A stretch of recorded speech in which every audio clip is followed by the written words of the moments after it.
S, வீடு, schools, hotels, store room இங்கெல்லாம் partition wall கட்டணும்னாலும் இப்போ பில்டிங் ஓனர்ஸோட first choice Renocon Rapid Wall Panels. No compromise. உங்க சைடுலயும் எங்க சைடுலயும். It's a GT promise. GT Holidays, South India's #1 travel brand. இப்போது புதிய அறிமுகம் ஆச்சி ஹோட்டல் சாம்பார் 50 கிராம் ரூபாய் 20 மட்டுமே. திமுக கூட்டணியில் தேமுதிக இணைந்திருக்கிறது. திமுக பாருங்க வர்றவங்களெல்லாம் வண்டியில ஏத்திக்கிறாங்க. பஸ் ஃபுல்லா ஆகட்டும், யாருக்கு கோச்சிக்கிறீங்களோ கோச்சின்னு வெளில போயிடுங்க. இது மெசேஜ் திமுக சொல்ற மெசேஜ். திமுக சொல்ற மெசேஜ் காங்கிரஸ்க்கு த்ரெட். இது வந்து நம்ம ஸ்வாட்னு ஒன்று பண்ணலாம். அதாவது ஸ்ட்ரென்த் என்ன, வீக்னஸ் என்ன, ஆப்பர்ச்சுனிட்டி என்ன, த்ரெட் என்ன. இது திமுகவுக்கு லாபமா நட்டமா அப்படின்றத நம்ம அதை டீகோட் பண்ணி பண்ணலாம். பிரேமலதா அவர்கள் உள்ள வர்றதுனால உதாரணத்துக்கு ஒரு 7 சீட்ல இருந்து 10 சீட்டுன்னு பார்த்தீங்கன்னா 10 சீட்ல அவங்க காலி பண்ண போகிறது உதயசூரியனோட சீட். தேமுதிக ஏற்கனவே அவங்க அலைன்ஸ்ல இருந்தவங்க, என்டிஏஓ ஏடிஎம்கே அலைன்ஸ்ல. இது அவங்களுக்கு இழப்பே இல்லையா என்ன? அவங்களுக்கு இழப்பே இல்லைனால எவ்வளோ இழப்பு? 0.6%, 0.5 தானே. 2000 ரூபா பணம் போட்டு 3000 ரூபா எக்ஸ்ட்ரா கொடுத்து 1000 ரூபா மாதம் கொடுத்து அதுக்கப்புறமா பொங்கலுக்கு 3000 ரூபா கொடுத்து பொங்கலுக்கு 3000 ரூபா கொடுத்து அதுக்கப்புறமா நிறைய திட்டங்கள் கொண்டு வந்து தமிழ்லேயே நிறைய திட்டங்களுக்கு முதல்வன் எல்லாம் பேர் வச்சோம். டிஎம்டிகேவோட 0.5% உங்களுக்கு தேவைப்படுதுன்னா இதை நான் தைரியம் எடுத்துக்கிறதா இல்லை பயம் எடுத்துக்கிறதா? ரிஷிவந்தியம், உளுந்தூர்பேட்டை, அப்புறம் விழுப்புரம், விக்கிரவாண்டி, அப்புறம் பன்ருட்டி, இதெல்லாம் பார்த்தீங்கன்னா திமுக வெற்றி பெற்று. இப்போ பன்ருட்டி, நெய்வேலி எல்லாம் பார்த்தீங்கன்னா வேல்முருகன் இருக்காரு. வேல்முருகன் ஏதோ ஒரு சீட்டு மனசில் வச்சிருக்காரு, அதை போயிட்டு பிரேமலதா விஜயகாந்த் கொடுத்துருக்கேன் அப்படின்றாங்கன்னு வச்சுக்கோங்களேன். கபடியில் போய் பாயிண்ட் எடுத்துன்னு வர போகிறது ரைடரு உதயசூரியன். உதயசூரியன் ரைடர் அனுப்பாமல் நீங்கள் என்ன பண்ண போறீங்க? முரசு அனுப்ப போறீங்க. அது அதிமுக சாதம். இந்த பெல்ட்டில் 5 தொகுதி இங்கே, 5 தொகுதி இங்கே, ஒரு தொகுதியும் டைட்டாக மார்க் பண்ணுறவங்க. கரெக்ட். செல்லூர் ராஜு தொகுதியில் போயிட்டு நீங்கள் வந்து டிஎம்டிகே வேட்பாளர் போட்டிங்கன்னு வச்சுக்கலாம், இல்லை பிரேமலதாவே போய் நிற்கிறாங்கன்னா செல்லூர் ராஜு என்ன பண்ணுவார்? வீடு வீடாக போய் அழுவ ஆரம்பிச்சுடுவார். நான் செல்லூர் ராஜு உங்கள் ஆள் வந்திருக்கேன் வீட்டில், நான் என்ன தப்பு பண்ணேன்? கூட்டணி அரித்மெட்டிக்கில் அலையன்ஸில் ஸ்டாலின் சாருக்கு வெற்றி. சீட் ஷேரிங்கில் டெக்னிக்கலாக டிஎம்கேக்கு நிறைய டிஃபிகல்ட்டி இருக்குது, அதிமுகவுக்கு அட்வான்டேஜ். மதிமுக, மையம், விசிகா, சிபிஐ, சிபிஎம், டிஎம்டிகே 6 கட்சி, 8, 6, 48. மையத்துக்கும் 8 சொல்றீங்களா? சரி, மையத்துக்கு 4 வச்சுக்கோங்க, 44. 44 சின்னம் வந்து உதயசூரியன் இல்லை அப்படின்னும் போது எடப்பாடி பழனிசாமி வா. விஜய் இப்போ அவர் வேற ஆட்சியில் பங்கு அதிகாரத்தில் பங்குனாரு. யாரும் இப்போ கூட்டணி போவாங்க விஜய் கூட? ஐயா மாணிக்கம் தாக்கூர் கிட்ட தான் இருக்குது விஜயோட மாண்பும் மரியாதை. அப்புறம் பிரவீன் சக்கரவர்த்தி, அப்புறம் ஆதவ அர்ஜுனா, இவர்கள் கேசி வேணுகோபால் இவங்க பார்த்து எதனா ஒன்று செஞ்சு விட்டாங்கன்னா, ஏன்னா நட்பு சக்தி. காங்கிரஸ் கட்சிக்கு அவர் பேர் வச்சிருக்கிறது விஜய் சார் வந்து நட்பு சக்தி. இந்தி திணித்தவர்கள், ஈழ பிரச்சனையில் வந்து நம்ம தமிழர்கள் அங்கே இறக்கும்போது வேடிக்கை பார்த்தவர்கள், கச்சத்தீவை கொடுத்தவங்க, நீட்டை கொண்டு வந்தவங்க வந்து நட்பு சக்தி. ஆதன் தமிழர்களுக்கு வணக்கம். பல்வேறு துறைகளில் சிறந்த ஆளுமைகளை சந்தித்து நாம் நேர்காணல் எடுத்து வருகிறோம். அந்த வகையில் மீண்டும் நம்மோடு இணைந்திருக்கிறார் பத்திரிகையாளர் திரு கோட்டீஸ்வரன் அவர்கள். அவரிடம் கேட்பதற்கு நிறைய இருக்கின்ற வாரங்கள் அவருமே கேட்போம். வணக்கம் கோட்டீஸ்வரன் சார். வணக்கம், நேயர்களுக்கு அன்பு வணக்கம். எப்படி இருக்கீங்க? நலமா இருக்கிறேன். திமுக கூட்டணியில் தேமுதிக இணைந்திருக்கிறது.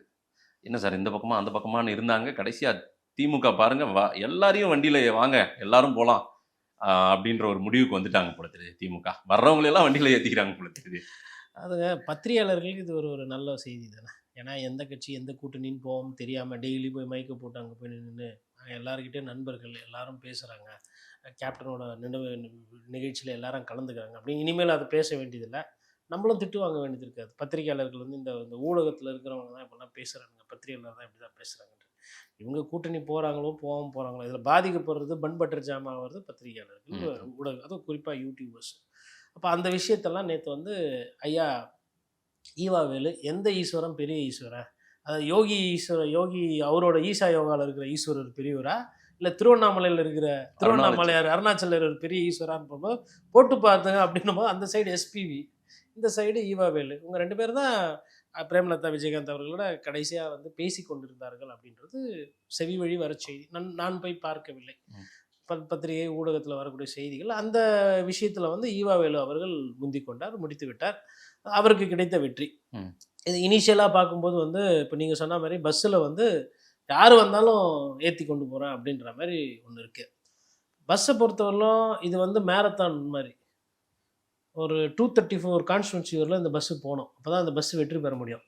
நீங்கள் எல்லாரையும் சேர்த்து சைடில் கீழே மேலே கீழே தொங்கின்னு போகிறது ஃபுட்பால்லாம் சேர்த்துனா அந்த பஸ் எப்படி வேகமாக போகுன்றது ஒரு டெக்னிக்கல் ப்ராப்ளம். இதே பஸ்ஸு வந்து ஸ்லீப்பர் செல் மாதிரி வந்து செமி கோச் மாதிரி போட்டு கரெக்டாக அந்த 38 சீட்டு வண்டி போட்டு ரைட்டு போகலாம் விசில் ரைட் அப்படின்னு போயிட்டு அது எங்கே நிறுத்த வேண்டியதில்லை. ஓகே. இப்போ நிறைய கூட்டணி கட்சிகள் சேர்க்கும் போது என்ன ஆகும்னா அங்கங்கே நிறுத்தி ஏற்றி இறக்கி போகணும். இது பஸ்ஸுக்கு இருக்கக்கூடிய சிக்கல். தொலைவில் இருந்து பார்க்கும்போது பஸ்ஸு ஃபுல்லாக இருக்குது, பஸ்ஸு கம்பீரமாக இருக்குன்ற ஒரு தோற்றம் இருக்கும். பட் அதனால் வரக்கூடிய அந்த சாதக பாதங்கள் இருக்குது.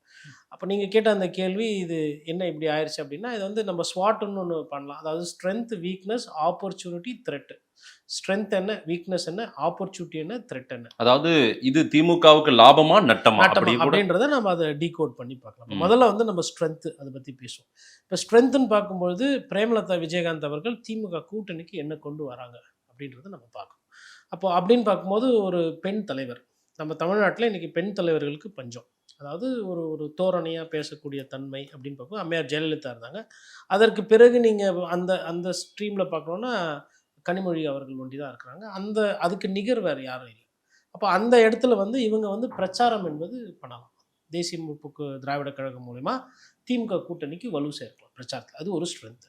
அதுக்கப்புறம் இன்னொரு ஸ்ட்ரென்த்துன்னு பார்க்கும்போது இப்போ விஜயபிரபாகர் அவர் போய் ஒரு சட்டமன்ற தொகுதியில் நிற்கிறாருன்னா அவர் எங்கே நிற்கிறாரோ அங்கே வெற்றி பெறத்துக்கு வாய்ப்பு அதிகமாக இருக்கிற மாதிரி நான் புரிஞ்சுக்கிறேன். என்ன காரணம்னா கேப்டன் விஜயகாந்த் அவர்கள் மீது இருக்கக்கூடிய அந்த பாசம், அந்த கனிவு, அவரை நமக்கு பிடிக்கும் தானே யாருக்கும். தமிழ்நாட்டில் வந்து விஜயகாந்த் அவர்களை சாரை பிடிக்காதவங்க யாரும் இருக்க முடியாது.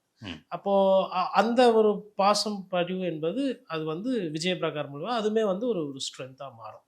ஸோ இப்போ இந்த 2 விஷயங்கள் வந்து நான் ஸ்ட்ரென்த்தாக பார்க்குறேன். இப்போ அடுத்தது இப்போ வீக்னஸை பார்ப்போம். ஓகே. இப்போ வீக்னஸ்ன்னு பார்க்கும்பொழுது இப்போது நீங்கள் வந்து சொல்கிறீங்க இப்போது டிஎம்டிகே வந்து உள்ளே வந்துட்டாங்க. இப்போது ஒரே சட்டமன்ற தொகுதிக்கு வந்து இன்றைக்கி வந்து ஒரு பெரிய போட்டி வந்து நடக்க போகுது, அதுவும் வட தமிழ்நாட்டில் குறிப்பாக சொன்னோன்னா. இப்போது தேசிய முற்போக்கு திராவிட கழகம் போய் கன்னியாகுமரியில் சீட்டு கேட்க போகிறதில்ல. இப்போ கன்னியாகுமரியில் சீட்டு கேட்குறேன்னா திமுக வந்து அங்கே வந்து காங்கிரஸ்க்கு தான் இருக்குது, காங்கிரஸ் ஒரு சீட்டை எடுத்து கூட கொடுக்கலாம். இல்லை இப்போ வந்து உங்களுக்கு கன்னியாகுமரி தாண்டி வந்து தூத்துக்குடியில் போய் கேட்குறாங்கன்னா திமுகவோட கோட்டை, அதில் எதனா ஒரு தொகுதியை வந்து கொடுத்து ஜெயிக்கவும் வச்சிடலாம் அப்படின்ற மாதிரி.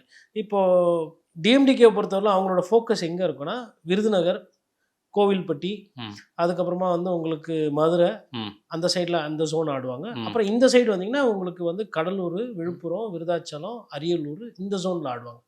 இப்போது அந்த ஜோனில் வந்து ஆடும்போது அவங்களுக்கு விருதுநகர் போன்ற இடத்துலலாம் வந்து பிரச்சனை இருக்காது. ஏன்னா வந்து அங்கே வந்து காங்கிரஸ் இருக்குது, டிஎம்கே இருக்குது, டிஎம்டிகே அப்படின்னும் போது ஒரு பெரிய கலவரம் இருக்குது, அங்கே ஒரு சீட்டு பிரச்சனை இருக்காது. ஆனால் இதே நீங்கள் நார்த்து தமிழ்நாடுன்னு வரும்போது பார்த்தீங்கன்னா அங்கே ஆல்ரெடி பொன்முடி அவர்கள் ஒரு சில சீட்டுகளை அவர் மையமாக வைத்திருப்பார்.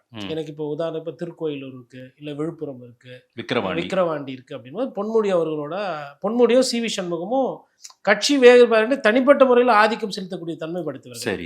அப்போ அவங்களுக்கு ஒரு கணக்கு இருக்கும், விழுப்புரம் மாவட்டத்தில் எந்தெந்த தொகுதி நம்ம எடுக்கணும், பக்கத்தில் அரியலூர் எப்படி கண்ட்ரோல் பண்ணுறது, ஜெயங்கொண்டா வரலாம் எப்படி நம்ம எடுத்துகிட்டு போகிறது அப்படின்ற மாதிரி கள்ளக்குறிச்சி வரலாம் கொண்டு போகணும் இந்த சைடு. அப்போ அது ஒரு எள்ளு மாதிரி வரும். இப்போ இந்த ஏரியாவில் வந்து 2 பேரும் டெரைன் பாலிடிக்ஸ் பண்ணுவாங்க. இப்போ டெரைன் பாலிடிக்ஸ் பண்ணும்போது என்னன்னா இப்போ சிவி சண்முகத்துக்கு நெருக்கடி குறையும், பொன்முடி அவர்களுக்கு நெருக்கடி கூடும், இல்லை திமுகவுக்கு நெருக்கடி கூடும். அதாவது தன் சீட்டை இழக்கிற மாதிரி இருக்கும் திமுக. கரெக்டாக சொன்னீங்க. அதாவது உதயசூரியனை இப்போ பிரேமலதா அவர்கள் உள்ள வர்றதுனால மேபி ஒரு 7 சீட்டோ இல்லை ஒரு 10 சீட்டோ வச்சுக்கோங்களேன், அது என்ன எண்ணிக்கைன்னு நமக்கு தெரியல. உதாரணத்துக்கு ஒரு 7 சீட்லேருந்து 10 சீட்டுன்னு பார்த்தீங்கன்னா 10 சீட்டில் அவங்க காலி பண்ண போகிறது உதயசூரியனோட சின்னம். மற்ற காங்கிரஸோ விசிகாவோ கம்யூனிஸ்ட்ல இருந்தெல்லாம் எப்படியா இருந்தாலும் அந்த காங்கிரஸ் வந்து இந்த ஏரியாவில் கேட்க போறது இல்லை சீட்டு. ஆமா, வட மாவட்டத்தில் கேட்க போறது இல்லை. வட மாவட்டத்தில் ஸ்ட்ராங்கா போன வாட்டி ஆட்சிக்கு வந்து முக்கிய காரணம் வட மாவட்டத்தில் திமுக வெற்றிக்கு வந்து நிறைய பெற்றாங்க.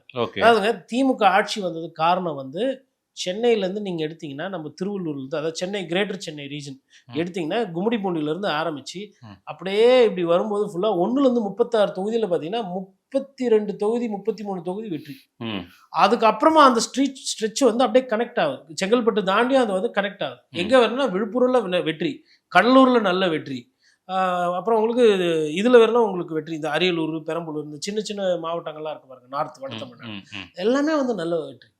அதே வட தமிழ்நாட்டில் வெற்றி பெற்றவங்க பாட்டாளி மக்கள் கட்சி இங்க ஆதிக்கம் செலுத்துற இடம், அதே ஆதிக்கத்தை வந்து இங்க திமுக செலுத்தின அதே ஆதிக்கத்தை தருமபுரியில சேலத்துல அவங்களால செலுத்த முடியல, கிருஷ்ணகிரியில செலுத்த முடியல. ரைட். அங்க வந்து அதிமுக ஸ்வீப் பண்ணுது. அதாவது சேலத்துல 11 சட்டமன்ற தொகுதியில 10, தருமபுரியில 5க்கு 5, கிருஷ்ணகிரியில பாதிக்கு பாதி.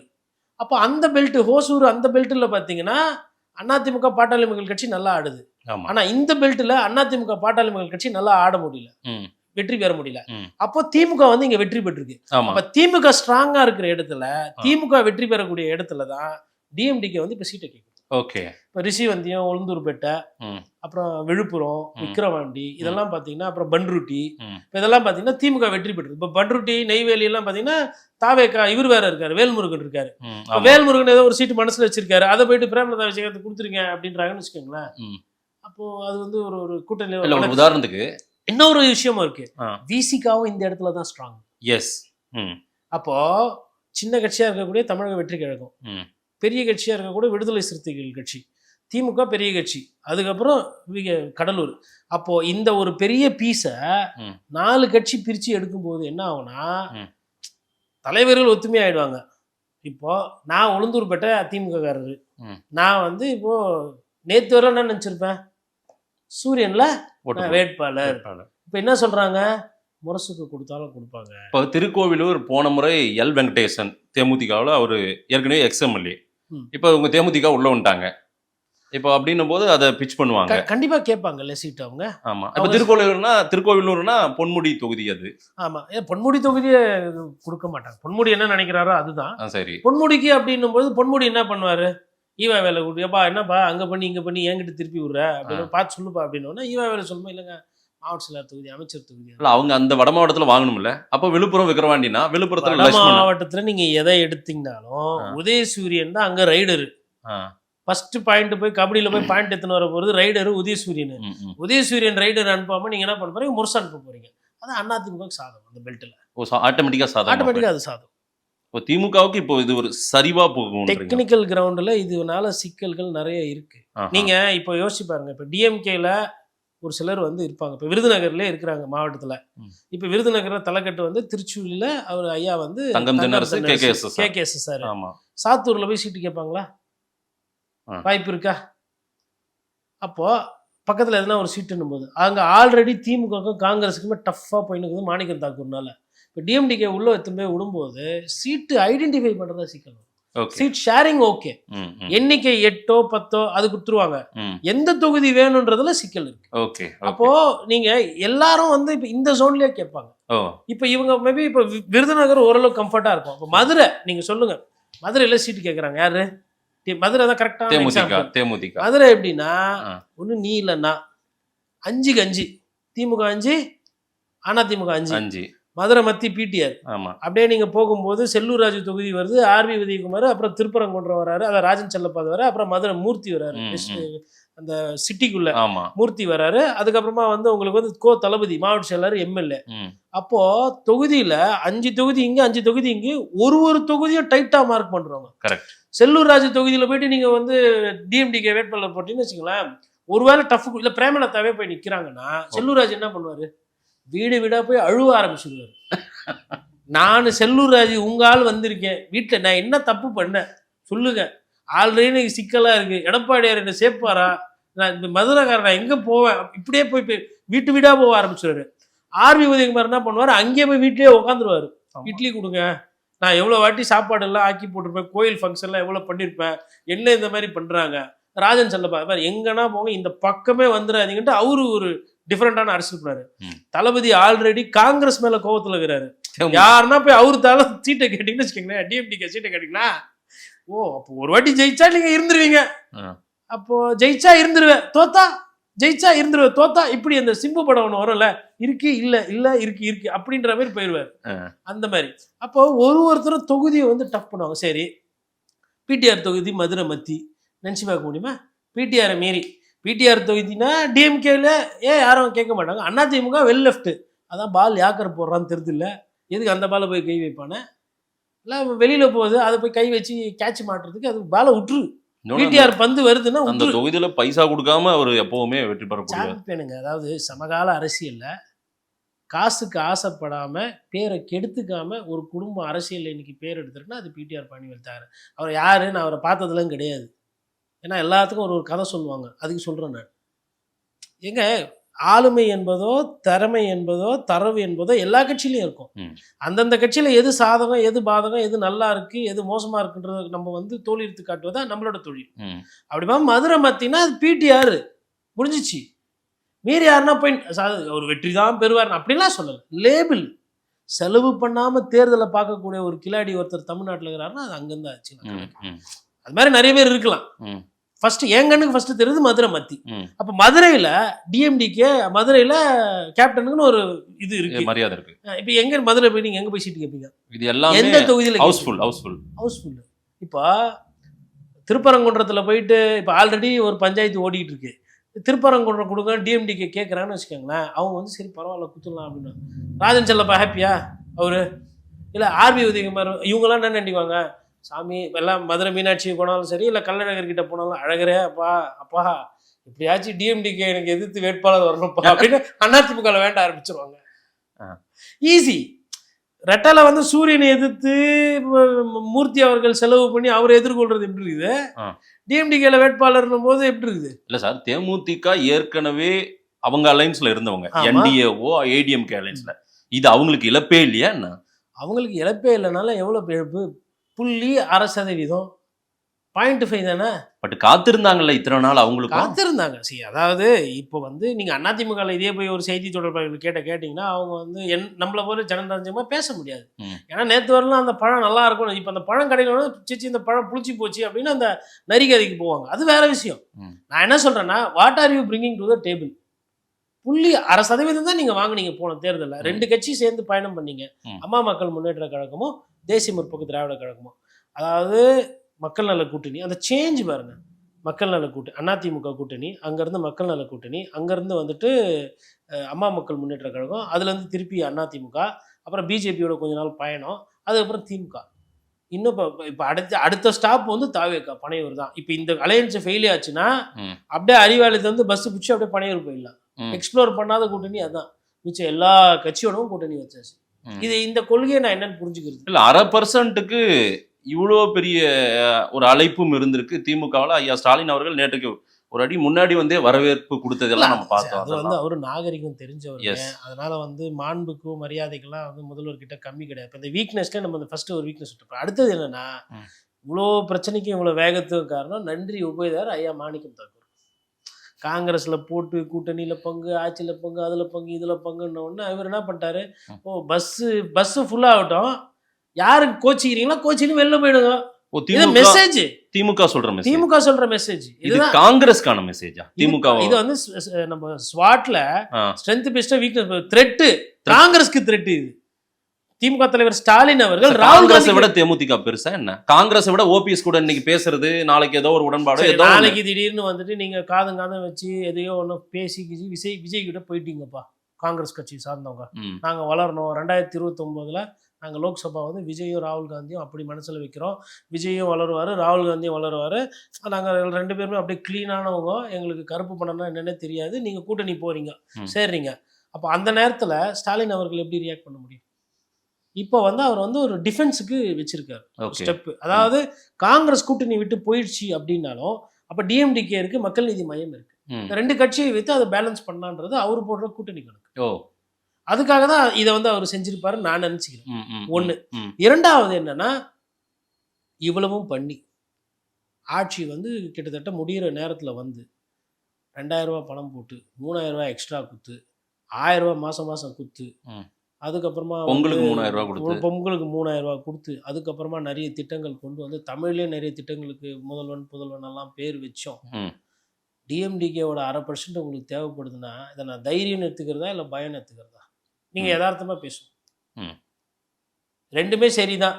சரி, தைரியமும் அரசியல்ல தேவை சார். லூப் ஹோல்ஸ் எங்கேயுமே வேண்டாம்னு நினைக்கிறாங்க போல தெரியுது. Master stroke. எஸ், அரசியல்ல கேட்டீங்கன்னா மாஸ்டர் ஸ்ட்ரோக். அதே நேரத்துல பயம் அங்க இருக்கு, தோத்துவோன்ற பயம் இருக்குன்றத நான் புரிஞ்சுக்கிறேன் ஒரு பத்திரிகையாளர். சரி, யாரு போனாலும் போய் கூட்டு வந்துடுறது.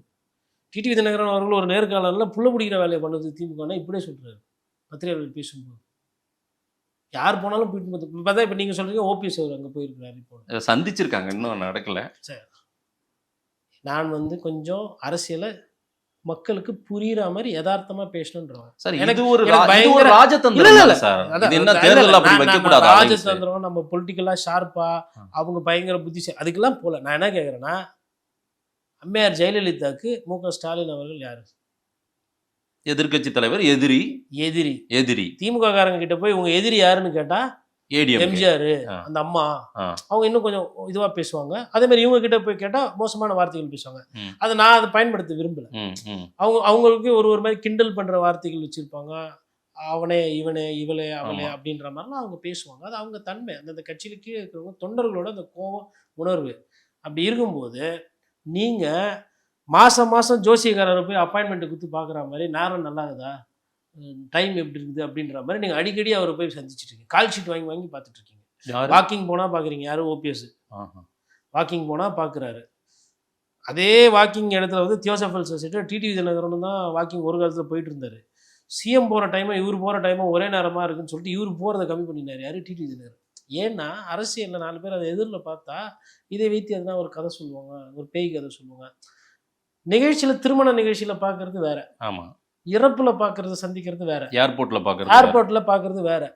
ஆனால் ஏர்போர்ட்ல பார்த்துட்டு வணக்கம் வச்சுட்டு போனால் வேற, விஐபி லாஞ்சில் போய் தனியாக எல்லாரையும் அமிச்சிட்டு உட்காந்து சோஃபாவில் பேசினா அது வேற. ரெண்டுத்துக்கும் வித்தியாசம் இருக்கு. அதே மாதிரி விமானத்தில் போகும்போது உங்களோட சீட் நம்பரை தெரிஞ்சுன்னு உங்கள் சீட்டுக்கு பக்கத்தில் புக்கிங் பண்ணின்னு போய் உட்காரது வேற. அரசியல்வாதி என்னெல்லாம் பண்ணுவாங்க நாட்டு மக்களுக்கு புரியணுன்றதுக்கோசரம் நம்ம இது பேசுவோம். இப்போ நான் என்ன சொல்றேன்னா, இப்படி அடிக்கடி போய் அவரை பார்த்து கஷ்டப்படுறதை விட சீக்கிரமா சேர்ந்துட்டா பத்திரிகையாளர் எங்களுக்கு விவாதம் பண்ண ஈஸியா இருக்கும்ல. திமுகவிலே சேர்ந்துருன்றீங்களா? ஆமா, பின்ன வேற என்ன பண்ண சொல்றது அவரை? இங்க இவர் சேர்க்க மாட்டேன்ட்டாரு. யாரு? எடப்பாடி பழனிசாமி. டிடிவி தினகரன் நீங்க வாங்க, உண்மையான ஆட்சி, உண்மையிலே நீங்க சொன்னது உண்மையா இருக்குமே ஆனால் அம்மாவோட ஆட்சி வரணும், அம்மாவோட ஆன்மா உங்ககிட்ட பேசுறது உண்மையானா, நீங்க தியானம் பண்ணும்போது அம்மா தான் உங்களுக்கு அறிவுரை கொடுத்தது உண்மையா இருக்குமே ஆனால் அம்மாவோட தொண்டர்கள்லாம் நாங்கள் சேர்ந்துக்கிறோம், தயவு செய்து வந்துருங்க.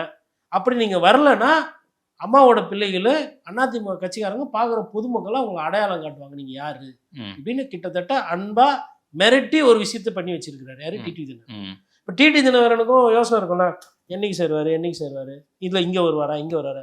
எல்லாருக்கும் ஒரு ஒரு ஆப்ஷனை முடிச்சுட்டா தேர்தல் வேலையை பார்க்க போயிடுவாங்க.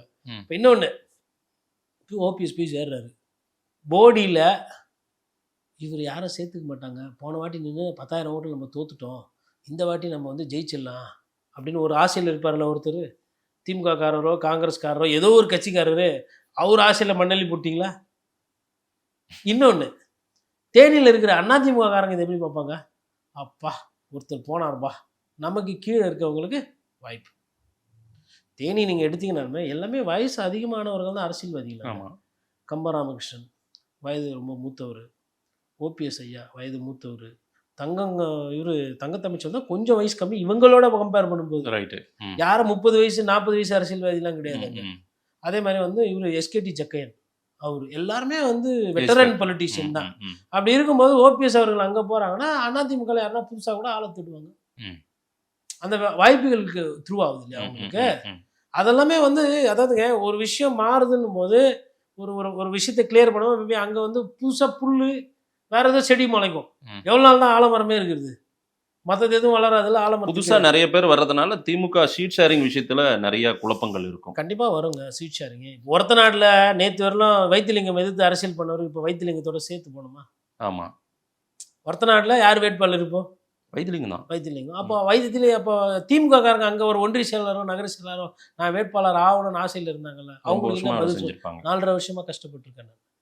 ஆட்சியில் அதிகாரத்தில் பங்கு அது இதுன்னா நான் ஒரு சேர்மனாக இருக்கிறேன், கவுன்சிலராக இருக்கிறேன்னா ஏதோ எந்த நேரத்தில் நல்லா இருந்திருக்கும். நான் எதுவுமே வெறும் கட்சி பதவி தான் இருக்குது. ஆளுகின்ற கட்சி ஆட்சியில் வந்ததுக்கப்புறம் எனக்கு மேபி கிடைக்கும். வைத்தியலிங்கத்தை எதிர்த்து நான் ஜெயிச்சிட்டேன்னா எனக்கு அது வெற்றி. அப்படி கூட அந்த கனவுல யாருன்னா இருந்திருப்பாங்கல்ல. யதார்த்தம் தானே அது. போச்சா? இப்போ போடி இவர் போய் சேர்ந்தாருன்னா போடியில் இருக்கிறவங்களோட ஆசை போச்சா? டிஎம்டிகேவால் நிறைய இடத்துல வரனால உதயசூரியன் ஆசை போச்சா? மையம் எங்கே சீட்டு கேட்க போகிறாருன்னே தெரில.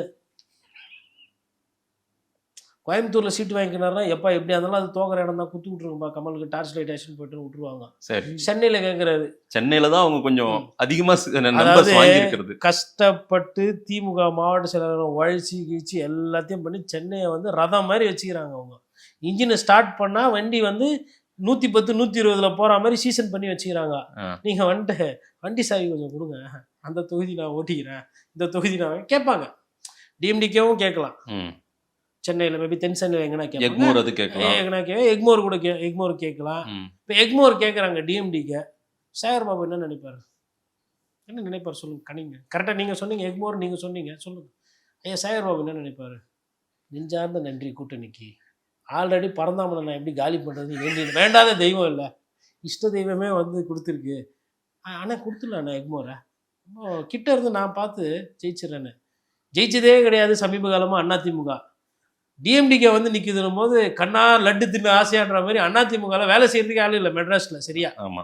அவங்களுக்குலாம் என்ன பண்ணுவோம் எக்மோரில், ஆனால் எக்மோரில் வேணா நான் வேணா ட்ரை பண்ணுறேண்ணே, டிஎம்டிகே தான் நிற்குது. திமுக வேட்பாளர் பரந்தாம சிட்டிங் எம்எல்ஏ நிற்கிறது எப்படி இருக்குது? கரெக்ட். திருப்பி மறுபடியும் வந்துட்டு, அதாவது பழைய எம்எல்ஏ இருக்கிறாரு, நல்ல தம்பி அவர்கள் இருக்கிறாரு, ஆமா ஆமா. அவர் வந்து நின்னாலும் நல்ல தம்பி அரசியலில் பேச பேரை கெடுத்துக்காத ஒரு அரசியல்வாதி, காசு பணம்லாம் சம்பாதிக்கல. நல்ல தம்பி சம்பாரிச்சது கேப்டனோட நெஞ்சில் ஒரு இடம். ஆமா. இன்னைக்கு என்ன விதமாக அரசியல் போது எவ்வளோ கோடியில் புரளுதுன்னு தெரியும். அப்போ ஒரு ஒரு ஒரு எக்ஸாம்பிள் சொல்கிறேன். ஒரு தொகுதியை மாற்று கட்சி கேட்கும்போது, இப்போ டிஎம்டிகே இங்கே வாங்குச்சுன்னா பரந்தாமனுக்கு தொகுதி இருக்கா? இல்லை. ஆல்ரெடி அந்த சைடு பூந்தமல்லி ஸ்ரீபெரும்புத்தூர்லாம் செட் ஆகலன்னு சொல்லிட்டு தான் இங்கே வந்து பிரச்சாரத்தை பண்ணி ஜான் பாண்டியன் போன்ற ஒருத்தர் எதிர்த்து நின்று ரெட்டையில் நின்று ஜெயிச்சிட்டாரு. சரி அமைதியா இருக்கலாமே அப்படின்னு பார்த்தா இப்போ நீங்க சொல்றீங்க எக்மோர் அவங்க கேட்டாங்கன்னா அப்படின்னு கேட்டாங்க. அவங்களும் அந்த தொகுதியில் ஜெயிச்சிருக்கிறாங்க, அவங்களுக்கு கேட்கறதுக்கு தார்மீக அடிப்படையில். அப்போ இதெல்லாம் வந்து கீழே சீட் ஷேரிங்ல வந்து கச்சாமுச்சான்னு போகும். இது இல்லாம விசிகா, கம்யூனிஸ்ட், காங்கிரஸ், இல்ல கம்யூனிஸ்டுகளுக்கு பிரச்சனை பெருசா வராது. என்ன சீட் அதிகமா கேட்பாங்கல்ல? சீட் அதிகமா கேட்பாங்க. அதுல அவங்க வந்து அந்த சீட்டு கேட்குவாங்கன்றது இல்ல, சீட்டு தேமுதிகவுக்கு இப்ப 6+1 7+1 10+1 என்னன்னு நமக்கு தெரியல, அபிஷியலா வரட்டும். அந்த 1 ராஜ்யசபாவும் வேற கொடுக்கறதா தகவல் வேற இருக்கு, அதுவும் உறுதியா அவங்க சொல்லிட்டோம். அவங்களுக்கு ராஜ்யசபாலாம் கொடுக்குறீங்கல்ல, எங்களுக்கு நாங்க 4 வருஷமா உங்க கூடவே இருக்கமே, அதுவும் 2019 இருந்து உங்க கூடவே இருக்கமே, எங்களுக்கு சீட் அதிகமா கொடுன்னு கேட்பாங்க. 2 விஷயம் நடக்கும். இப்போ ஐயா சண்முகம் போன்றவர்களோ இல்லை காங்கிரஸ் கட்சியில் இருக்கக்கூடிய நிறைய பேர் இருக்கிறாங்க. அதாவது ஒரு மக்களுக்கு உண்டான அரசியல் பண்ணுன்றதுல கம்யூனிஸ்ட் கட்சி என்றைக்குமே தெளிவாக இருக்கிறவங்க தான். காங்கிரஸ் கட்சி மாதிரி பாதி நேரம் பேசிட்டு பாதி நேரம் லூஸ் விடுற அதெல்லாம் கிடையாது. தீர்க்கமாக இருக்கிற ஒரு கட்சி. கம்யூனிஸ்ட் கட்சிகள் வந்து கண்டிப்பாக சீட்டு எக்ஸ்ட்ரா கேட்பாங்க, ஆனால் ஐடென்டிஃபிகேஷன் அவங்களுக்கு ப்ராப்ளம் இருக்காது. உதாரணத்துக்கு கீழ்வேலூர் கேட்குறாங்க, திருத்துறைப்பூண்டி கேட்குறாங்க, இல்லை வந்து நாங்கள் வந்துட்டு நாகப்பட்டினத்தில் நிற்கிறோம், அப்புறம் எங்களுக்கு திருவாரூரில் எதுனா ஒரு சீட்டு கேளுங்க, அப்புறம் திருப்பூர் ஒன்று கொடுங்க, அப்புறம் கோயம்புத்தூரில் இந்த தொகுதி கொடுங்க, மதுரையில் வந்து எங்களுக்கு இந்த தொகுதி கொடுங்க. அவங்க வந்து சிங்கிள் அவுட் பண்ணி அவங்களுக்கு தெரியும் அவங்களுக்கு எங்கே பலம் இருக்குது. பெரம்பூர் கொடுங்க, சென்னையில் எங்கே எங்களுக்கு வேணும் எங்கே வேணான்றதான் தெளிவாக இருப்பாங்க. சீட் ஐடென்டிஃபிகேஷனில் சிபிஐக்கும் சரி சிபிஎம்முக்குமே பிரச்சனையே இருக்காது, கிளியராக இருக்கும். ஆனால் நீங்கள் சொன்னது அது முக்கியமானது, மேபி ஒரு 2 சீட் எக்ஸ்ட்ரா கேட்குறாங்க. அல்ல அவங்க நிறையவே கேட்பாங்க. ஒரு 2 சீட் எக்ஸ்ட்ரா கொடுக்குறீங்கனாலுமே 6 கொடுத்தவங்களுக்கு 8 கொடுக்கும். அப்ப 8 கொடுக்கும்போது விசிகாவும் அந்த 2 அவங்க இவங்கள விட பெரிய கட்சி, அவங்களும் வாக்கு விகிதாச்சாரம் கூட வச்சுருக்காங்க, அவங்களும் 8 கேட்பாங்க. அப்போ ஆளாளுக்கு எக்ஸ்ட்ரா கொடுத்தா தேசிய முற்போக்கு திராவிட கழகத்துக்கு 8 சீட்டு. அப்போ அதே 8 சிபிஐ, அதே 8 சிபிஎம், அதுக்கப்புறம் மதிமுக 8. இல்லைன்னா வைகோ அவர்கள் இந்த பார்ப்பா தம்பி, நான் வந்து எவ்வளோ பிரச்சனை பண்ணேன், கலைஞரோவுக்கும் எனக்கும் சண்டை இருந்தது, ஆனால் நீங்கள் வரீங்கன்னும் போது அண்ணன் வந்து வைகோ வந்து விட்டு கொடுத்துட்டு மதிமுக எந்த நோக்கத்துக்காக தொடங்கப்பட்டதோ அந்த நோக்கத்துக்காகவே நான் அதை வந்து மறந்துட்டு நான் வந்து இப்போ வந்து கூட்டணியில் இருக்கிறேன் அப்படின்ற மாதிரி அவரும் ஒரு 8 சீட்டுனா கேட்பார். அப்போது மதிமுக, மையம், விசிகா, சிபிஐ, சிபிஎம், டிஎம்டிகே 6 கட்சி, 8 6 48. மையத்துக்கும் 8 சொல்றீங்களா? சரி, மையத்துக்கு 4 வச்சுக்கோங்க, 44. 44 சின்னம் வந்து உதயசூரியன் இல்லை அப்படின்னும் போது எடப்பாடி பழனிசாமி அப்பா அப்படின்னா அவருக்கு ஒரு சிக்கல் இருக்கு, அவரும் ஜாலியாக இருக்க முடியாது. சரி டிஎம்டிகே வரல, அந்த சீட்டை தாமரைக்கு கொடுங்கன்னு கேட்டாங்கன்னா பிடிச்சி போச்சு அவருக்கு.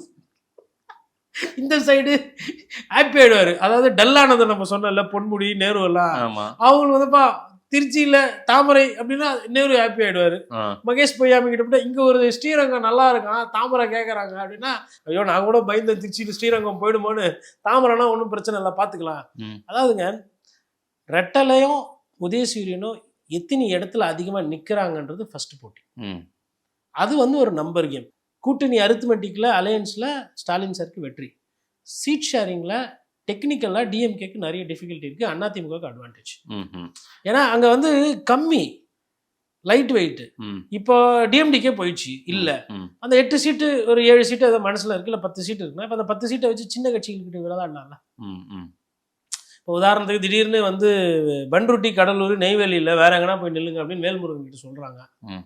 அவர் திடீர்னு இங்கே இபிஎஸ் கிட்ட வந்து எனக்கு ஒரு 2 சீட்டு எங்கன்னா பார்க்க சொல்லுங்க அப்படின்னா, ஓகே 2 சீட்டு தானே, ஐயா வேற இல்லை, ம். அன்புமணி அண்ணன் வந்து உனக்கு பழைய சொந்தம், சேர்ந்து டிராவல் பண்ணுங்க.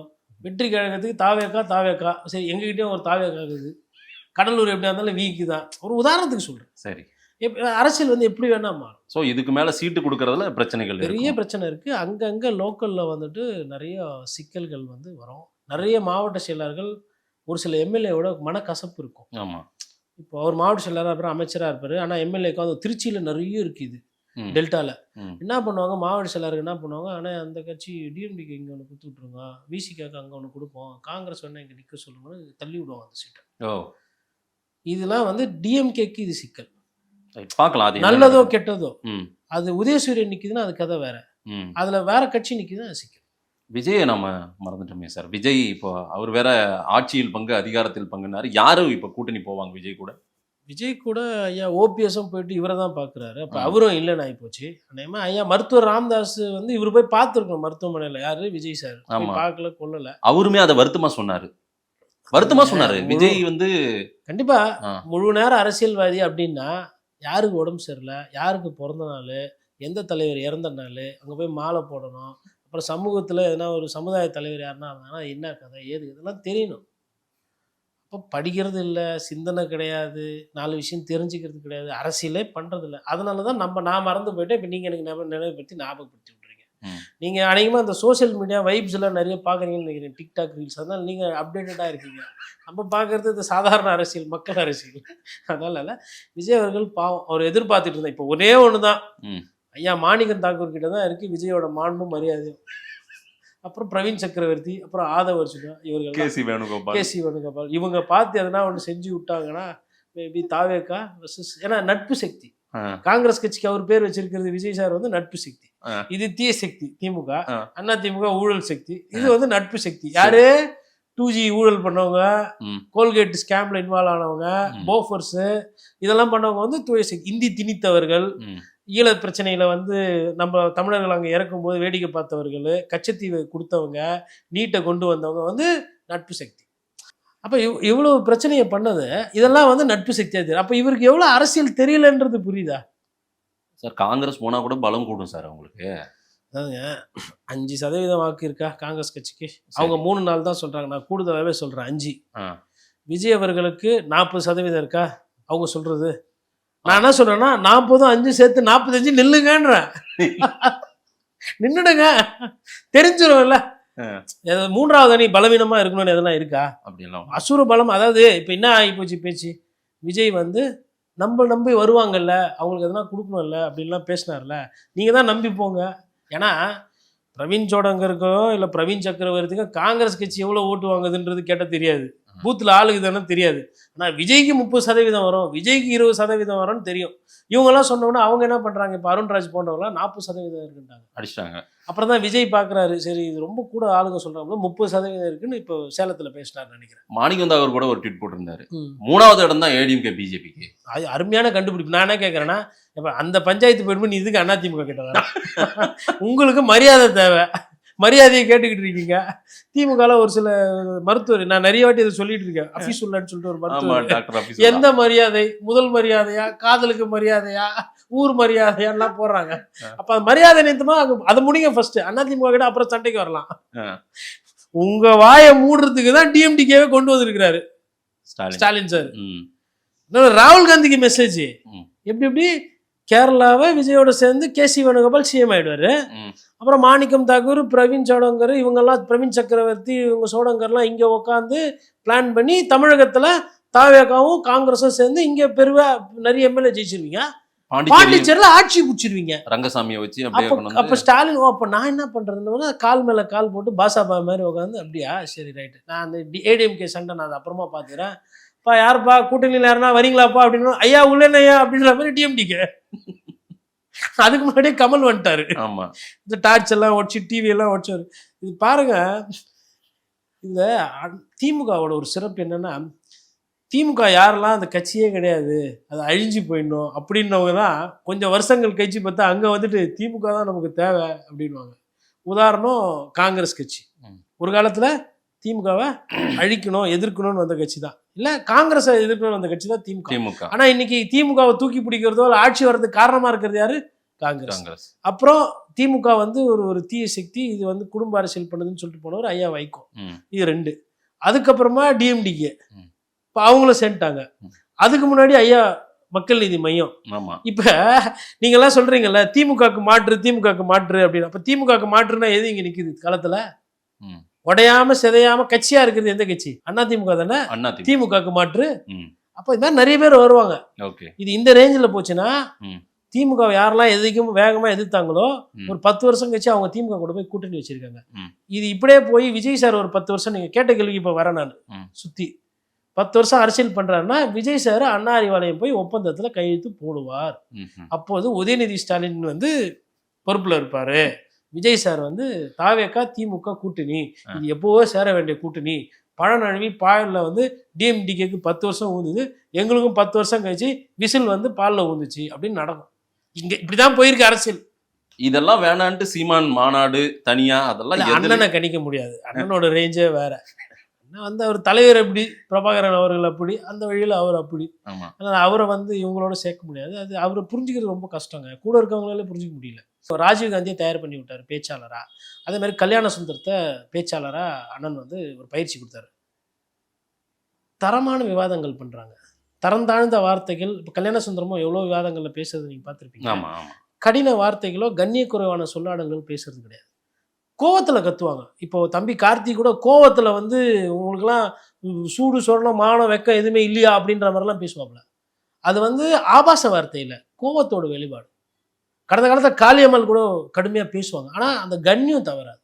அப்போது அறிஞர் அண்ணா எப்படி இளம் பேச்சாளர்களை தயார் பண்ணாரோ, தமிழ் சொல்லாடல் சொல்லி கொடுத்து வளர்த்தாரோ, அதே வேலையை கிட்டத்தட்ட இன்னைக்கு நாம் தமிழ் கட்சி சீமான் பேசுகிறார். ஒரு கட்சியில் பேச்சாளர்கள் அதிகமாக இருந்தாங்கன்னா அந்த கட்சி நீரோட்டமாக இருக்கிறோன்றது என்னோட புரிதல். டிக்டாக்கு வைபுலாம் வந்து என்ன ஆகிடும்னா, இப்போ எனக்கு 24 வயசு, நான் டிக்டாக் பண்ணுவேன், வைபெல்லாம் பண்ணுவேன். எனக்கு 44 வயசு ஆகி சுகர் பிபிலாம் வந்து நான் டிக்டாக் வைப் பண்ண முடியாது. அப்போ அடுத்த ஹீரோ வந்துட்டுனா அவங்க டிக்டாக் வைப் பண்ணுவாங்க. அரசியல் கட்சி அப்படி இருக்க முடியாது. இன்னைக்கு என்னதான் நம்ம டிஎம்டிகே கட்சியை வந்து பேசினாலும் கேப்டன் விஜயகாந்த் இல்லாத டிஎம்டிகே வந்து ஒரு சிக்கல். காரணம் என்னன்னா, கட்சியை வந்து ஒரு கொள்கையாலேயோ இல்லை ஒரு விஷயத்தாலேயோ கட்டமைக்காம ஒரே ஒரு அந்த தனிநபர் அவரை வைத்து வச்சு பண்ணது தப்பு கிடையாது. கட்சி வந்தது அவருக்கு மறைவுக்கு பின்னராச்சு. இப்போ உதாரணத்துக்கு சொல்கிறேன், இதெல்லாம் கோரிக்கை வைக்கிறார். இந்த கோரிக்கை எந்த கட்சி சரி செஞ்சு கொடுக்குதோ அந்த கட்சியோட கூட்டணி அப்படின்னு ஒரு 10 நாளைக்கு முன்னாடி அறிக்கை விட்டுருக்கலாமா? நீட்டில் ஒரு வேளை விதிவிலக்கு கொடுத்தா, தமிழகத்துக்கு விதிவிலக்கு நீட்டில் நீங்கள் கொடுத்தீங்க அப்படின்னாக்கோ நாங்கள் வந்து பிஜேபியோட கூட்டணி. ஏன்னா பிஜேபியில் எல்முருகனும் பேசப்பட்டதாக தகவல், தொடர்பில் இருந்தாங்க பாஜக தலைவர்களும். அப்போ மக்கள் சார்ந்த சிந்தனையோ மக்களோட அரசியல் உங்களுக்கு எங்கேயுமே வரலையே. அந்த மாதிரி டிமாண்ட் யாருமே பெருசாக வைக்கல, யாருமே இல்லை. டிஎம்டிகே வச்சதே கிடையாது.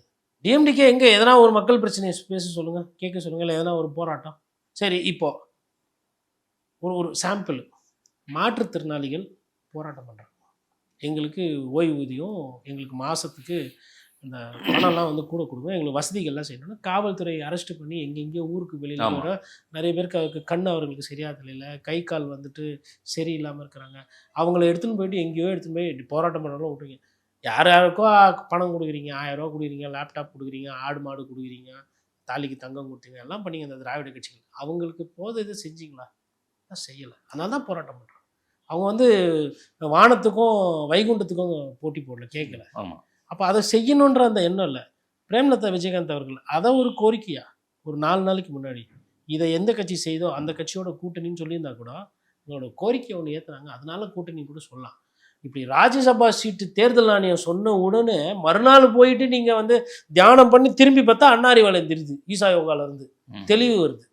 எப்போ ஒரு சைடு ராஜ்யசபா எம்பி சீட்டு வந்தோன்னா தெளிவு வருது, அரசியல் தெளிவு. தேன் கலந்த பாலில் பல விழுந்திருக்கு. அது தேன் கலந்த பாலில் விழுதோ, மோராச்சோ, இல்லை பால் கெடாமல் 10 வருஷமா இருக்குதோ, தயிராகி ஆவியா என்னன்னு தெரியாது. மேலே மக்கள் பார்த்துக்குவாங்க எது பால் எது தேன் அப்படின்றதுலாம். மக்களை பொறுத்தவரைக்கும் அவங்களுக்கு சார்பாக யாருன்னா பேசுகிறாங்களா, மக்கள் பிரச்சனை யாருன்னா. இன்னொன்று, நான் அந்த ஸ்ட்ரென்த்தில் சொல்லும்போது பிரேமலதா பிரச்சாரம் நல்லா பண்ணுறதுக்கு வாய்ப்பு இருக்குன்னு சொன்னேன். ஆனால் யாரை எதிர்த்து என்ன பிரச்சாரம் பண்ணுவீங்க? பிஜேபி எதிர்த்து அவங்க எதுவும் பேசினது கிடையாது. பேசுவாங்களான்னு எனக்கு தெரியாது. இன்னொன்று, மோடியை பற்றி நீங்கள் திட்டுறீங்க, அமித்ஷா பற்றி பேசுகிறீங்க, திட்டுறீங்க, வைகிறீங்கனாலும் அது பாராளுமன்ற தேர்தலே கிடையாது. நாங்களே ஏதோ எதனா கூட்டணி கிடைக்குமான்னு அதிமுக வெளில போன அதிமுக கிட்ட திருப்பி போய் ஏதோ சேர்ந்து மிரட்டணுமோ உருட்டணுமோ, இல்லை அவங்க கெஞ்சி கூத்தாடி சேர்த்தாங்களோ, இல்லை அவங்க வழிக்கு வந்தாங்களோ அது தெரியாது. ஆனால் போய் சேர்ந்துருக்குறாங்க. அப்போ பிஜேபி பற்றி பெருசாக அரசியல் பேசி ஒன்றும் புண்ணியம் கிடையாது. ஏடிஎம்கேவை பேசணும், ஏடிஎம்கேவை பேசினா அவர் நானே தோத்துட்டு உக்காந்துக்கிறேன், என்ன 8 தோல்விக்கு பதிலாக 10 தோல்வி எடப்பாடி பழனிசாமின்னு சொல்லலாம். சொன்னா அப்போ அவங்க என்னென்னலாம் பண்ணி கொடுத்துருக்காங்கன்னு அவங்க திருப்பி போன வாரம் வரைக்கும் என் கூட தானே இருந்தீங்கன்னு அப்படின்னு சொல்லுவாங்க. ஆமா, அதெல்லாம் பேசுவாங்க. நாங்களா மண்டபத்தை இடிச்சதுன்னு கேட்பாங்க. நாங்களா வடிவேலை வச்சு கேப்டன்ன்ற பேரை கிண்டல் பண்ணோம், கப்பலில் மிதந்து போனோம் அதுக்கு என்ன பேர், சாதாரணமாக இருந்தால் அதுக்கு என்ன பேர் நாங்களா சொன்னோம்னா கூட சிவி சண்முகம்லாம் நீங்கள் கேட்கவே வேணாம். அண்ணனுக்கு வந்து பவுண்டரி லைன் வரவரில் தான் இது. கூட்டணியில் வராங்களா வரலையா, யாரெல்லாம் வந்துட்டாங்க அவங்கள பற்றி பேசக்கூடாது, யாரெல்லாம் வரல அவங்களெல்லாம் பற்றி பேசணும் அப்படின்னு ஒரு லிஸ்ட்டு கொடுத்துட்டிங்கன்னா சிவி சண்முகம், வளர்மதி அவர்கள், சிஆர் சரஸ்வதி அவர்கள், அப்படியே அந்த லிஸ்ட்டு போகும். அப்போ ஏடிஎம்கேல அமமுகவில் பேச்சாளர்கள்லாம் இருக்கிறாங்க, அவங்களெல்லாம் அடிக்க ஆரம்பிக்கும் போது ஆட்டோமேட்டிக்காக அவங்க பண்ணக்கூடிய பிரச்சாரம் வராது. எப்பயுமே பிரச்சாரம் என்பது எதிர்கட்சிக்கு ஈஸியாக இருக்கும். கடந்த காலத்தில் அதிமுகவை எதிர்த்து திமுகவுக்கு பிரச்சாரம் பண்ண வசதியாக இருந்தது. காரணம்னா ஊழல் குற்றச்சாட்டு, ரெய்டு, சீஃப் செக்ரட்டரி வீட்லேயே ரெய்டு, அப்புறம் ஹைவேஸில் வந்து டெண்டர் முறைகேடுகள், அப்புறம் அந்த முட்டை கொள்முதல் கிறிஸ்டி ஃபுட்ஸ்ன்னு சொல்லிட்டு அதுக்கப்புறம் நிறைய பிரச்சனைகள்லாம் வந்தது. அப்போது அதெல்லாம் வந்து அம்மையார் ஜெயலலிதாவோட மரணம் என்னாச்சு, ஏன் என்னாச்சு, கொடநாடு என்னாச்சு, இதெல்லாம் திமுக அன்னைக்கு பேசினாங்க. அப்போ திமுகக்கு இதெல்லாம் வந்து பேசு பொருளாக இருந்தது. 5 வருஷம் கழிச்சு திருப்பி அதே பேசினாங்க. அப்பா 5 வருஷம் நீ தானே பாருங்க, ஏன்னா நடவடிக்கை எடுத்துக்கணும், இல்லை ஊழல் பண்ணாங்கன்னா யார் ஊழல் பண்ணாங்க, எந்த டெண்டருக்காரங்க, எந்த கான்ட்ராக்ட்காரங்க கைது செஞ்சுருக்கணும், எஃப்ஐஆர் போட்டுருக்கணும், டிவிஎஸ்சி பண்ணணும் அப்படின்றது இருக்குது. இன்னொன்று, பிஜேபியுமே அமைதியாக தானே இருக்குது. பிஜேபி நீங்கள் எதிர்த்து பேசினா அதிமுக என்ன ஆசைப்பட்டிருக்கோம், இடி வரும். அவங்க என்ன பண்ணுறாங்க, இடி அனுப்பாமல் மோடி அனுப்புகிறேன்றாங்க. எப்பா நான் கேட்டது ஈடிப்பா, தமிழகத்துக்கு ஈடி தான் வேணும், மோடி வேணான்றது அதிமுக ஸ்டாண்ட். ஆனால் அவங்க என்ன பண்ணுறாங்க, ஈடி அனுப்பாமல் மோடி அனுப்புகிறாங்க. 1ஆம் தேதி வராரு, 7ஆம் தேதி வராரு, 3 முறை வராரு. அவங்க கேட்டது ஈடி, இவங்க அனுப்புறது மோடி. அப்போ இதுவரைலாம் அமைதியாக போகுது. இப்போ ஒருவேளை மோடியை வந்து திட்டுறாங்க, டிஎன்டிகேவோ இல்லை டிஎம்கேவோ திட்டுறாங்கன்னா இவங்க என்ன பண்ணுவாங்க, நாங்கள் அப்பயே சொன்னோம் மோடிஜி வேணாம் இடிஜி தான் வேணும்னு கேட்டேன். இப்போ பாருங்கள் திட்டுறாங்க, தயவு செய்து நீங்கள் வராத இடி அனுப்புங்கன்னுவாங்க. ஆமாம், இப்போ இது தேர்தலில் இருந்து எவ்வளோ சிக்கல் இருக்குது. அதனால் பிரச்சாரம் என்பது டிஎம்டிகேவால் வந்து பெரிய டாப்பு பிரச்சாரம்லாம் பண்ண முடியாது. நீங்கள் என்னன்னு சொல்லுவீங்க, அதிமுகவை கரண்ட்டில் யார் தப்பு பண்ணுறாங்களோ அவங்க தான் ஞாபகம் இருக்கும் அரசியல். அதனால தான் அந்த 5 வருஷத்துக்கு ஒரு வாட்டி ஆட்சி மாற்றம்னு வருது. இப்போ போயிட்டு நாளைக்கு விஜய பிரபாகரன் போயிட்டு இப்போ இதே திமுகவை எதிர்த்து பிரச்சாரம் பண்ணுறது சுலபம். ஆனால் இன்னைக்கு தேதியில் அதிமுக எதிர்கட்சியாக இருந்து தோற்று போய் ஒன்றும் இல்லைப்பா, நான் ஒன்றுமே இல்லைப்பா, வெறும் கட்சி தான் நடத்தினுக்கிறோம் நாங்கள் 5 வருஷமாக, பாராளுமன்ற பக்கம் போயே எவ்வளோ வருஷம் ஆச்சு, அம்மா சத்தத்துக்கு முன்னாடியிலேருந்தே நாங்கள் ஒன்றும் இல்லை, நாங்கள் என்ன பண்ணோம் அப்படின்னா முடிஞ்சு போச்சு. இன்னொன்று, ஒரு ஃப்ரெஷ் ஊழல். அப்போ மதுரையில் நாளைக்கு போய் பிரச்சாரம் பண்ணுறீங்க, மதுரையில் 200 கோடி ரூபா ஊழல் நடந்து மேயரோட கணவர் கைது செய்யப்பட்டது, ஜோனல் சேர்மன்லாம் ராஜினாமா பண்ணது, சொத்து வரி ஏற்றப்பட்டதை பற்றி பேசுவீங்களா, இல்லை மதுரைக்கு மெட்ரோ ரயிலுக்கு பணம் கொடுக்கலன்றதை பேசுவீங்களா? மதுரையில் மெட்ரோ ரயிலுக்கு பணம் கொடுக்கலன்றதான் பேசுவீங்க. எவ்வளோ நேரம் பேசுவீங்க? உள்ளூர் பிரச்சனை எது? சொத்து வரி தண்ணி வரி ஏற்றி கவுன்சிலர்களை மக்களை சூறையாடி இருக்கிறாங்க. அதுதானே அங்கே பேசு பொருள் அதிகமாக இருக்கும். அதுவும் வந்து இப்போ இன்னைக்கு பார்த்தீங்கன்னா அழகிரியோட ஆதரவாளர்கள் ஒருத்தர் பின்னாடி ஒருத்தர் அதிமுக வந்து சேர்றாங்க. நீங்கள் தான் எடுக்க முடியும்னு கிடையாது, நாங்களும் எடுத்துக்காட்டணும்னு செல்லூர் ராஜு அமைதியாக செய்கிறாரு பாருங்க. செல்லூர் யாருன்னா சொல்லுவா, என்சி பார்த்துருப்பாங்களா, அண்ணன் செல்லூர் ராஜுனாவே என்ன வரும், தெர்மாக்கோல் வைத்து படகு தண்ணி இவாபரேட்டா அந்த மாதிரி அமைதியாக இருப்பார், சிரிச்ச முகத்துக்கு சொந்தக்காரர், கள்ளங்கப்படம்லாம் இருக்காது. நடுவில் இப்போ சிக்கல் இருந்தது. இப்போ தான் பார்த்தீங்கன்னா அப்பா 2 பேர் எடுத்துகிட்டு வந்து சேர்த்தா இப்போ எடப்பாடியார்கிட்ட நமக்கு நல்ல பேர்ப்பா, நமக்கு பிரச்சனை இல்லைன்ற மாதிரி, அதாவது அந்த இடத்துக்கு உண்டான அரசியலில் பண்ணுறாரா செல்லூர் ராஜு? இப்போ மன்னன் எஸ்ஆர் கோபி போன்றவர்கள்லாம் மதுரையில் அவங்கெல்லாம் திமுகவுக்கு வலு சேர்த்திருந்தவங்க. ஏதோ ஒன்று அவங்க எந்த மாதிரி இருந்தாங்கன்றதை விட திமுகவுக்கு வாக்கு வங்கியை ஏற்படுத்தக்கூடிய அவங்கன்னா ஒரு கூட்டம் இருந்தது. மைக்ரோ லெவலில் சேஞ்ச் பண்ணக்கூடியவர்கள். அதாவது எப்படின்னா வார்டு அரசியல் உள்ளூர் அரசியல் ஒன்று இருக்குது. இப்போ நீங்கள் எஸ்ஆர் கோபி அவர்களை போயிட்டு ஒரு 3 வார்டு சொல்லிவிட்டு இந்த 3 வார்டில் என்னன்னா, ஆனால் அங்கே ஒரு 3800 ஓட்டு, இங்கே ஒரு 8000 ஓட்டு, இது போட்டால் ஒரு 2000 சில்லற, இந்த 3 வார்டில் நான் ப்ளஸ் ஆக்கி காட்டுறேன்னு. ஆமாம், அதே மாதிரி நீங்கள் அவர்கிட்ட போய் மன்னன் கிட்ட கேட்டிங்கன்னா துணை மேயராக இருந்தவர், மாநகராட்சியோட ஃபங்க்ஷனிங் எப்படி, என்ன வார்டு ட்ரெடிஷ்னலாக, எந்த வார்டு வந்து திமுக, எந்த வார்டு அதிமுக, இது எந்த தெரு நம்ம எடுக்கலாம், புதுசாக யார் ஊருக்குள்ளே வந்துக்கிறாங்க, பழைய ஆளுங்க யாருன்னெலாம் தெரியும். என்ன கௌரவம் பார்க்காம எல்லாம் மெர்ஜ் ஆகிட்டாங்க, ஒன்றாயிட்டாங்கன்னு வச்சுக்கோங்களேன். இது இன்னொன்று, பணம் சம்பாதிக்கல, ஆட்சியில் முக்கியத்துவம் கொடுக்கல, எங்களை கண்டுக்கல. 2 பேர் வைக்கக்கூடிய குற்றச்சாட்டு என்ன? நாங்கள் என்ன தப்பு பண்ணோம்? யார்? எஸ்ஆர் கோபியும் மன்னனும்.